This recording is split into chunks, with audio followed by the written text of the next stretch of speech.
नमस्कार साथियों, स्वागत है आपका हमारे YouTube चैनल तोमर जी इंस्पायर्स पर। जो बच्चे एसएससी, रेलवे, पुलिस या विभिन्न प्रतियोगी परीक्षाओं की तैयारी कर रहे हैं, जैसे कि अभी पैट की परीक्षा आने वाली है, उसकी तैयारी कर रहे हैं, उन बच्चों के लिए हम अच्छा कंटेंट ढूंढ कर लाते हैं जिनसे संबंधित प्रश्न आपसे जो है परीक्षा में पूछे जाएंगे। साथियों, अभी हाल ही में हमने देखा था कि भारत में G20 काफ़ी चर्चित विषय रहा है, तो हमने सोचा इस पर आपको संबंधित सूचनाएं दे दी जाएँ, क्योंकि इससे संबंधित प्रश्न आपकी परीक्षाओं में आ सकते हैं। इस वर्ष 9 सितंबर से 10 सितंबर 2023 से तक भारत ने G20 की अध्यक्षता की थी। साथियों, G20 में 20 देश हैं। अब इन देशों को कैसे याद रखा जाए, ये बड़ी समस्या हो जाती है। तो इसके लिए साथियों आज हम आपके लिए एक ट्रिक लेकर आए हैं, ध्यान से देखिएगा। उस ट्रिक का नाम है गुरुजी सीता अब एसएससी एफसीआई में है। ये हम आपके लिए ट्रिक लेके आए हैं। और चूंकि इस बार भारत ने एक नए देश को या कहें संगठन को इसमें जोड़ दिया है, जिसका नाम है अफ्रीकन यूनियन, तो उसके लिए हमने आपका स्लोगन थोड़ा सा और बढ़ा कर दिया है, ए गुरुजी सीता अब एसएससी एफसीआई में है। तो इससे हम बड़े देशों को कैसे पता लगाएंगे मित्रों? देखिए, जैसे पहले लिखा है गुरुजी, गुरुजी में G stand for Germany, U stand for USA, R stand for Russia, U stand for UK, J for Japan और आई फॉर इंडिया। साथियों, आपको ये बात ध्यान रखनी होगी कि ये जो है गुरुजी में ये शब्द हमारे लिए इन देशों को इंगित करता है। दूसरा शब्द है सीता, वो इंगित करता है S for South Africa, I for Indonesia, T for तुर्की एंड ए फॉर ऑस्ट्रेलिया। उसके बाद ए बी के लिए अब के लिए हमने रखा है अर्जेंटीना और ब्राज़ील। साथियों, एफसीआई के लिए हमने रखा है फ्रांस, चाइना और इटली। और एसएससी के लिए हमने रखा है सऊदी अरेबिया, साउथ कोरिया और कनाडा। जैसा कि आप इस बोर्ड पर वाइट बोर्ड पर देख पा रहे हैं। जो बच्चे इसका स्क्रीनशॉट लेना चाहते हैं वो स्क्रीनशॉट भी ले सकते हैं। और लास्ट में मी के लिए हमने रखा है मैक्सिको और यूरोपियन यूनियन। और साथ ही हमारे सोच रहे होंगे सर आपने ए क्यों रखा है? तो ए हमने रखा है अफ्रीकन यूनियन के लिए, जो इसी वर्ष इसमें शामिल हुआ है। तो कुल मिलाकर इसमें साथियों 20 देश हैं, ऐसा कहा जाता है 20 देश हैं, प्लस एक भारत ने जोड़ दिया है। तो अब कितने हो गए? 21। लेकिन साथियों ये 21 देश नहीं है। अगर सॉवरेन कंट्रीज़ की बात की जाए, संप्रभु देशों की बात की जाए, तो इसमें 19 देश जो हैं वो संप्रभु देश हैं। 19 देश प्लस 2 इसमें जो है संगठन है, जो या कहो देशों के समूह हैं या कह दो यूनियन है। ये हैं इसके अंदर साथियों। कौन कौन है? सॉवरेन कंट्रीज में हम बात करेंगे USA, Russia, UK, Japan, India, South Africa, Indonesia, Turkey, Australia, Argentina, Brazil, Saudi Arabia, South Korea, Canada, France, China, Italy and Mexico. ये 19 देश जो हैं वो सॉवरेन कंट्रीज हैं। साथ में ही ईयू, यूरोपियन कंट्री यूनियन, जैसा कि आप जानते हैं यूरोपियन यूनियन जो है कई देशों का एक समूह है, वो इसमें एक देश की भांति प्रतिनिधित्व करता है। और इसी तरह अफ्रीकन यूनियन भी एक देश की भांति प्रतिनिधित्व करता है। कुछ बच्चे ध्यान कर रहे होंगे कि ये जो है यूके, ये यूरोपियन यूनियन का ही हिस्सा है, तो ऐसा नहीं है साथियों। ब्रिटेन ने ब्रेग्जिट कर दिया है, यानी ब्रिटेन यूरोपियन यूनियन से अलग हो चुका है, तो उसको हम एक अलग कंट्री के तौर पर नापेंगे और ईयू को अलग कंट्री के तौर पर नापेंगे। अब कुछ मित्र हमारे कहेंगे कि सर इसमें जो है फ्रांस भी है, इटली भी है, ये यूरोपियन यूनियन के हिस्से। साथियों ये एक सोवरेन कंट्रीज की तरह उसमें प्रतिनिधित्व कर रहे हैं। बचे हुए जो यूरोपियन कंट्रीज है जो उसमें शामिल नहीं है, वो यूरोपियन यूनियन के अंडर इसमें प्रतिनिधित्व कर रहे हैं।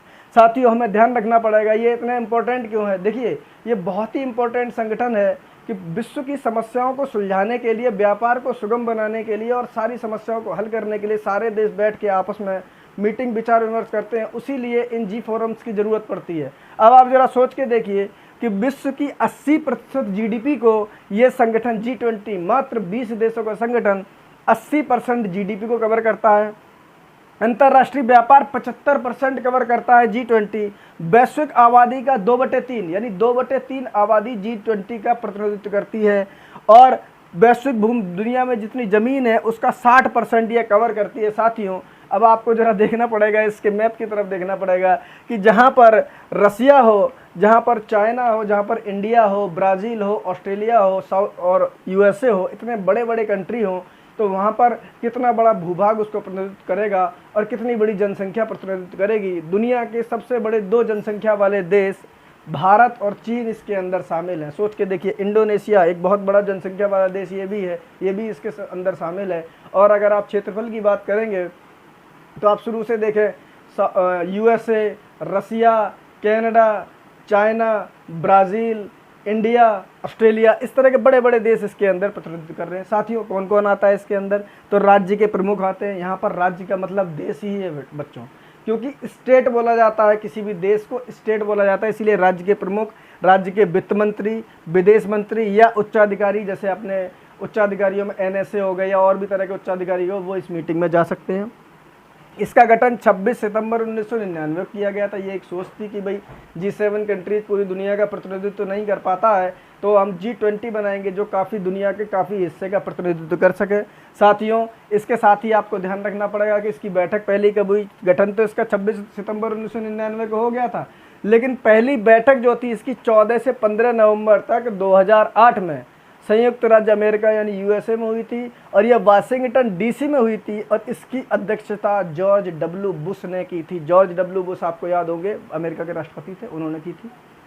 मैं केवल इस सेशन में केवल जो मुख्य बैठकें हैं उन्हीं के बारे में चर्चा करूंगा, क्योंकि उन्हीं से संबंधित बैठकों में पूछा जाएगा। इसके अलावा शायद ही कोई प्रश्न इससे पूछा जाए कि दूसरी बैठक कहाँ हुई, तीसरी बैठक कहाँ हुई, चौथी कहाँ हुई, ये नहीं पूछा जाएगा। जो इम्पोर्टेंट बैठक है उन्हीं के बारे में पूछा जाएगा, हमारे देश से संबंधित है उनके बारे में पूछा जाएगा।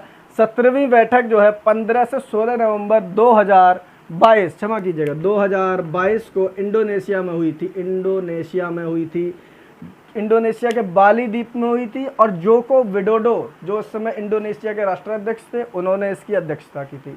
ये मैंने आपको क्यों बताया है, क्योंकि जब अध्यक्षता कोई देश करता है तो अध्यक्षता जब अगले देश को सौंपता है तो पहले अध्यक्षता करने वाला देश ही सौंपता है। तो जोको विडोडो ने अध्यक्षता भारत के प्रधानमंत्री नरेंद्र मोदी को सौंपी थी। उसी के तहत भारत की यहाँ 18वीं बैठक हुई जो 2023 में हुई है। समय क्या है, तो समय 9 से 10 सितंबर को हुई थी। ठीक है, इसकी अध्यक्षता नरेंद्र मोदी ने की थी, नई दिल्ली में की थी। और भारत ने, अब देखिए कोई भी बैठक होती है तो उसका एक स्लोगन दिया जाता है कि इस बैठक का स्लोगन क्या है। तो भारत ने, जैसा कि भारत हमेशा मानता भी है, भारत ने स्लोगन दिया था वसुधैव कुटुंबकम, यानी पूरी दुनिया हमारे लिए एक परिवार के समान है। और अगर कुछ लोग नहीं समझ पा रहे तो भारत ने इंग्लिश में 4 लाइनें उनके लिए और लिख दी थी कि एक पृथ्वी, एक परिवार और एक भविष्य। और क्या पूछा जा सकता है इससे? और पूछा जा सकता है कि ये बैठक कब हुई, तो 9 से 10 सितंबर 2023 में हुई। कहाँ हुई, तो साहब भारत में हुई। उस जगह का नाम क्या था? उस जगह का नाम था भारत मंडपम। नई दिल्ली में एक जगह बनाई गई थी, उस जगह का नाम था भारत मंडपम, उसमें ये बैठक हुई थी। साथियों, दुनिया के बड़े बड़े देश आए, आपने देखा होगा कई मीम्स, कई तरह के शॉर्ट्स, कई तरह की सूचनाएं प्रसारित हुई हैं। कुछ लोग इसको काफ़ी ज़्यादा प्रचारित भी किया है। भारत एक ऐसा देश था जिसने मजबूती के साथ अपने स्टैंड दुनिया के सामने रखे, और एक अफ्रीकी यूनियन को, जिसको कि कई देश नहीं चाहते थे कि ये गरीबों का संगठन इसको शामिल किया जाए, लेकिन चूंकि भारत पहले ही कह चुका है कि सर हम वसुधैव कुटुंबकम की नीति पर चलते हैं, तो भारत ने इन अफ्रीकन यूनियन को भी इसमें शामिल किया है। साथियों, अगला इसका जो सेशन होगा, अगली जो बैठक होगी वो कहाँ पर होगी, तो भारत ने अध्यक्षता सौंपी है ब्राज़ील को, जिसके तहत 19वीं बैठक 2024 में ब्राज़ील में होगी। और ब्राज़ील के बाद अगली बैठक प्रस्तावित जो है 20वीं बैठक जो है वो 2025 में दक्षिण अफ्रीका में संभावित है। साथियों, आपको ध्यान रखना होगा G20 में ही G7 के कुछ देश हैं। अब आपके लिए आज का होमवर्क यही है कि आप इन देशों में से जो G7 के देश हैं उनको निकाल के कमेंट बॉक्स पर लिखें। साथियों, बहुत इंपॉर्टेंट है, इससे काफ़ी क्वेश्चन तैयार होते हैं। जो अभी प्रतियोगी परीक्षाएं आने वाली हैं उसमें बच्चे अच्छी से उनमें प्रतिभाग कर सकते हैं, उन प्रश्नों के उत्तर दे सकते हैं। साथियों, वीडियो के अंत में मैं आपसे फिर से वही निवेदन करूंगा कि मेरे चैनल को ज़्यादा से ज़्यादा सब्सक्राइब करें, लाइक करें, शेयर करें और बेल आइकन का बटन जरूर दबाएं। और अगर कोई अतिरिक्त सुझाव आप देना चाहते हो तो आप मुझे इस आप कमेंट बॉक्स में दे सकते हैं। पिछले वीडियो को मैं इसमें पिन कर दूंगा। मैंने इससे पहले एक गगनयान का वीडियो बनाया था जिसमें गगनयान के बारे में आपको विस्तृत जानकारी दी है। आप चाहें तो मेरे चैनल के जो डिटेल्स में जाके उसको देख सकते हैं। और इसके साथ ही अगला वीडियो लेके हम आपके सामने जल्दी उपस्थित होंगे। तब तक के लिए बहुत बहुत धन्यवाद।